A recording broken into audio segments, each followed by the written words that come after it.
Innal yumni, dari makna keberkahan. Wa qarrabnahu, dan kami telah dekatkan, Allah dekatkan Nabi Musa najia untuk diajak munajah. Munajah itu adalah berdua,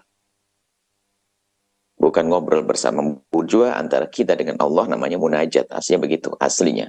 Cuman kadang mana munajat ini adalah diajak. Ada munajat kadang digunakan untuk bersama-sama, tapi intinya adalah bagaimana kita bersama-sama berkumpul, tapi pada hakikatnya kita mengadunya masing-masing kepada Allah, menghadirkan kekhusyuan kepada Allah. Di sini ada makna qarrabnahu, mendekatkan. Supaya orang tidak salah faham, jangan supaya imannya mendekatkan antara fisik ke Nabi Musa kepada zat Allah. Sebab zat Allah tidak memerlukan tempat. Teman Nabi Musa punya fisik dan perlu tempat.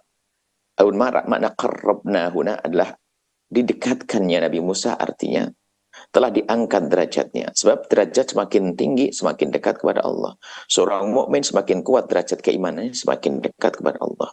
Seorang nabi semakin tinggi pangkatnya, ya semakin dekat kepada Allah.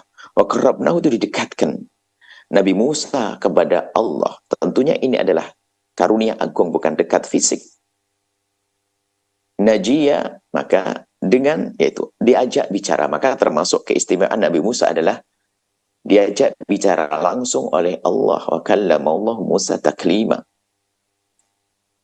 Adapun cara berbicaranya hanya Allah yang tahu. Bagaimana cara berbicara? Yang jelas Nabi Musa diajak bicara oleh Allah spesial.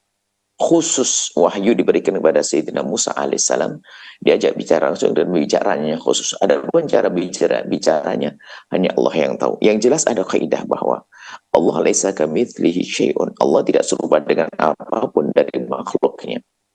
Jadi kalau Nabi Musa berbicara akan kemudian kita nisbatkan bicara kepada Allah, jangan dianggap yang bicaranya Allah adalah sangat spesial, khusus. Jadi bicara Allah dikatakan oleh pakar akidah kita, kalamullah laisa biharfin wala sautin wala taqdimin wala ta'khirin. Yani bukan suara, bukan dengan suara, bukan dengan huruf.